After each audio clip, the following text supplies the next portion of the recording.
Welcome to this two-part series on interpersonal skills. In this first video clip, we're going to be talking to you about what interpersonal skills are. And in the second video clip, we're going to drill a little bit deeper to show you how you start to apply interpersonal skills, especially if you're looking for a job or going for an interview. So stay tuned for our two-part series.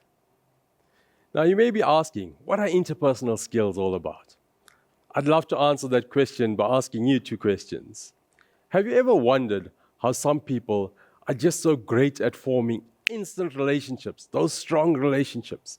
And can you imagine transforming every conversation into an opportunity for growth and connection? Get the idea? That's right.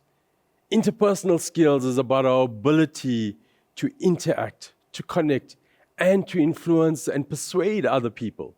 You see, people with great interpersonal skills know that they have to demonstrate care very early on in the interaction. Now, when I talk about care, I'm talking about demonstrating a number of characteristic traits. When we look at the C, we talk about credibility.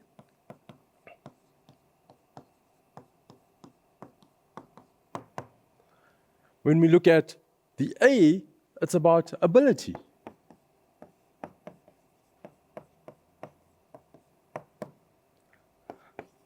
How about the R? Any idea? It's reliability.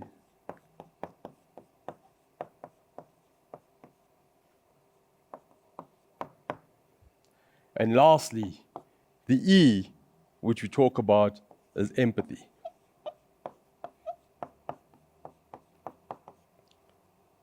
Now just stop and reflect on this for a moment. Whether you know it or not, every time we interact with somebody, we ask ourselves these 5 questions, okay?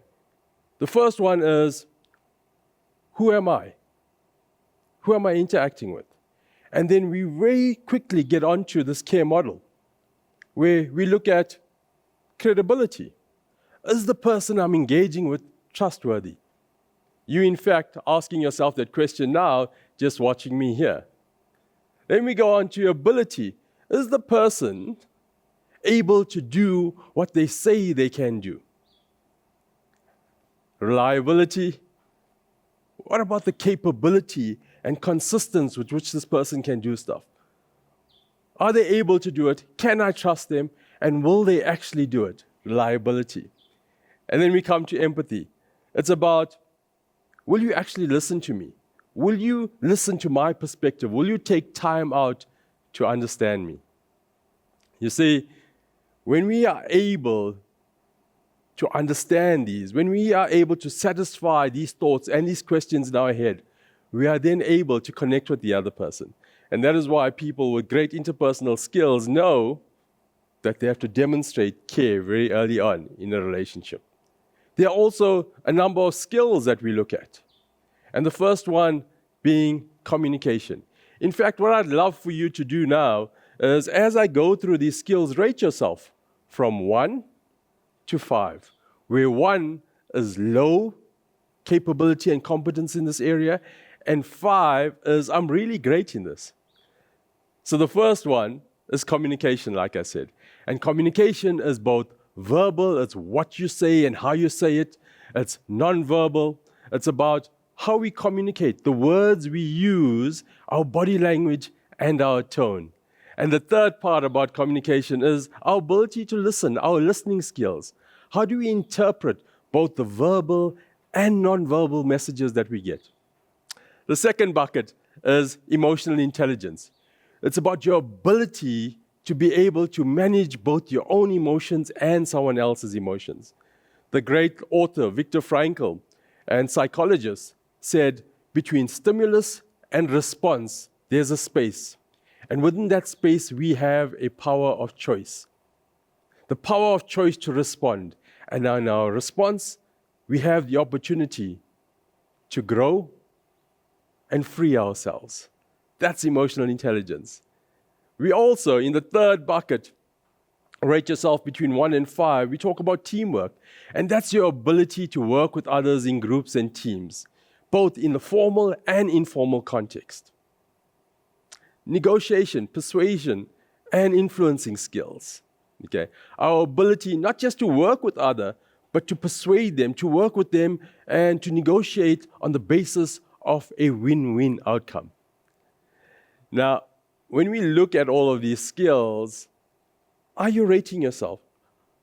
How do we demonstrate this? And the last skill that I want to talk about is conflict resolution. Conflict resolution and mediation.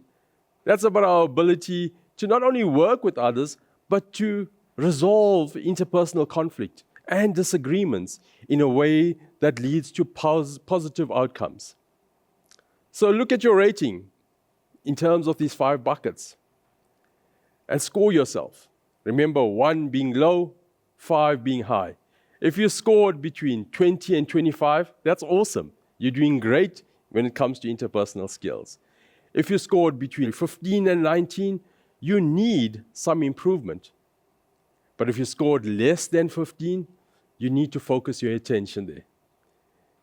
People with great interpersonal skills often build strong relationships, communicate effectively, and navigate social situations with absolute ease, making them well-suited for leadership as well as collaborative roles. But thank you for listening to me. Thank you for joining us in the first part series of interpersonal skills. We look forward to welcoming you back to part 2, where we go into applying interpersonal skills in the context of your career and interviews. Cheers. Looking forward to seeing you soon.